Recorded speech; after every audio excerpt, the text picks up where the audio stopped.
A controversa regra da pressão dos pneus.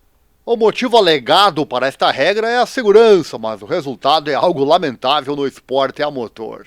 A MotoGP está sempre evoluindo tecnologicamente e alcançando velocidades cada vez maiores, o que acaba por colocar em evidência sempre a questão da segurança. E isso levou à exigência cada vez mais rigorosa de controle nas motos, e entre elas a norma da pressão mínima dos pneus. Ela é sem dúvida uma das mais controversas da temporada 2025. Essa questão tem causado muitos momentos controversos, protagonizados principalmente por Marc Marquez, que ao receber avisos no painel de que a pressão está incorreta e passível de punição, deixa quem vem atrás passar, para depois simplesmente recuperar a posição, assim que a pressão dos pneus estiver de acordo novamente. O regulamento estipula que a pressão dos pneus deve ser mantida dentro de um intervalo determinado durante grande parte da corrida, sob pena de sanções com a perda de vários segundos de tempo no final da prova, o que afeta diretamente os resultados da corrida. Mas a questão que se coloca é simples: esta norma beneficia o esporte e os pilotos trazendo mais segurança ou distorce completamente a essência da competição? O exemplo mais recente aconteceu na corrida sprint do GP da República Tcheca em Brno.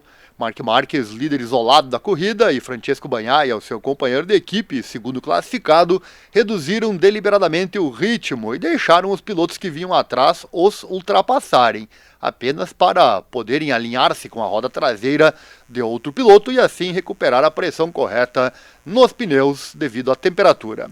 Isso numa corrida em que ambos tinham mais de 2 segundos de vantagem sobre quem estava atrás. Este tipo de comportamento não só é absurdo do ponto de vista competitivo, como também é um atentado ao espírito de competição que define a MotoGP.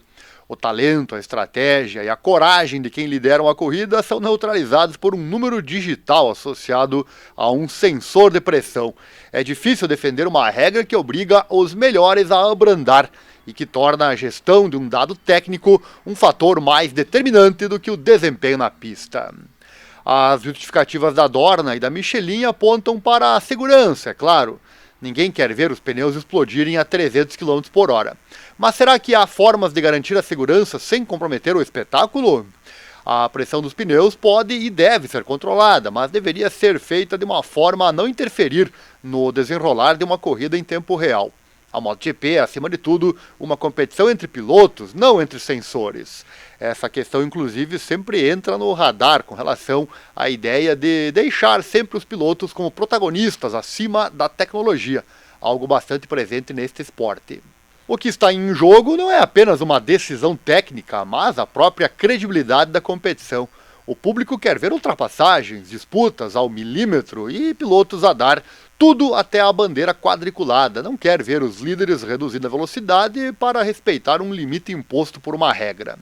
No exemplo atual, no que tem ocorrido em 2025 e com o citado Marquez, ele sempre tem recuperado a posição original graças à sua supremacia a bordo da Ducati, portanto não interferiu diretamente no resultado final. Mas houve vários casos de alteração nos resultados horas depois da corrida, o que é bastante lamentável de se ver. E se essa regra não for repensada, corremos o risco de transformar a MotoGP numa espécie de campeonato de gestão técnica, onde o talento dá lugar à matemática. E isso, para um desporto que vive da emoção, é um erro difícil de justificar.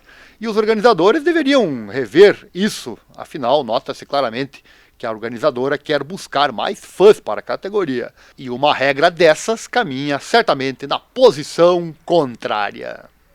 Por que será que apenas 2,5% dos brasileiros investem no melhor lugar que existe para investir o seu dinheiro, que é a Bolsa de Valores, enquanto que nos Estados Unidos esse número chega a 60%? A Bolsa de Valores é o lugar onde você investe o seu dinheiro sem pagar taxa para ninguém, ou seja, é bom somente para você e mais ninguém. Mas para isso, claro, precisa informação. Acesse nosso canal no YouTube, Invista Certo, espaço Ariel Selba, que está aqui em meus canais, ou é só pesquisar lá no YouTube. Te encontro lá, hein? Entre em contato comigo, assim você vai aprender de uma vez por todas a investir o seu dinheiro sem pagar taxas para ninguém, e assim obviamente será bom para você e para mais ninguém. Invista Certo, Ariel Selbach, aqui no YouTube.